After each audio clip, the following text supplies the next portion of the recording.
2014 से पहले ये होता था, ठीक है। कौन सी कंपनी थी जिसकी, मैं याद दिलाना चाहता हूं। समझ में नहीं आता कांग्रेस को विदेशी कंपनियों से ही क्यों, 2014 से पहले याद दिलाना चाहता हूं। ये बताइए यूनियन कार्बाइड के साथ कौन खड़ा था? कौन सी देशी कंपनी थी? विदेशी कंपनी थी। एंडरसन को सरकारी जहाज में बैठा के भिगाया गया था। अब आइए, एक और कंपनी थी विदेशी, बोफोर्स, उसके डिफेंस में कौन खड़ा था? हॉविट्जर, उसके डिफेंस में कौन खड़ा था? अगस्ता वेस्टलैंड, उसके डिफेंस में कौन खड़ा था? एक के बाद एक विदेशी कंपनियों के। और एक और बात भी बता दूं, आज बीबीसी के डिफेंस में कौन खड़ा? हिंडनबर्ग के डिफेंस में कौन खड़ा? ग्रेटा थनबर्ग के डिफेंस में कौन खड़ा? क्वात्रुची मामा के डिफेंस में कौन खड़ा?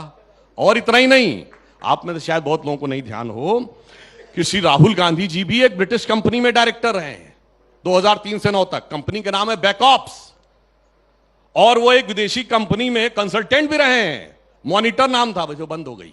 बैकऑप्स भी 2009 में चली गई। पता नहीं जहां चरण धरते हैं, जहां जहां चरण पड़े राहुल के ताता बनता। इसीलिए मैं कहना चाहता हूं, एक सब पे भारी नहीं, देखिए इस पे भारी उस पे भारी चलता है, मगर इनकी पार्टी पे इतना भारी है, इतना नीचे ले आए, इतना नीचे ले आए कि 137 साल के इतिहास में पहली बार ऐसा है कि 2 बार लगातार नेता प्रतिपक्ष बनने का मौका नहीं मिला।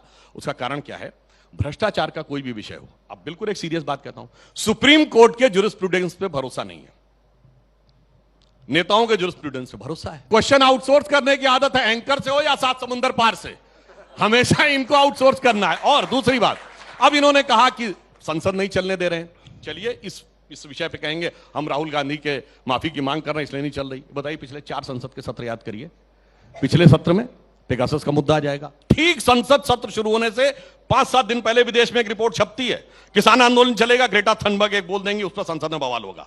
उसके बाद पेगासस पे कुछ रिपोर्ट छपेगी, उस पर संसद में बवाल होगा। फिर बीबीसी की एक डॉक्यूमेंट्री छपेगी, उस पर बवाल होगा। फिर हिंडनबर्ग की रिपोर्ट छपेगी, उस पर बवाल होगा। और इतना ही नहीं, ये बताइए राज्यसभा जैसे सदन में टेबल के ऊपर चढ़ के, माइक तोड़कर, चेयर के ऊपर किताब फेंक के, उस समय कौन सा मुद्दा था? हकीकत यह था, पर उसकी निंदा तो सबने करी बात में। मैं इसकी बात कर रहा हूं, ये मैंने सिर्फ इसलिए याद दिलाया कि इनका फितरत है, ठीक है, काम नहीं होने देना है।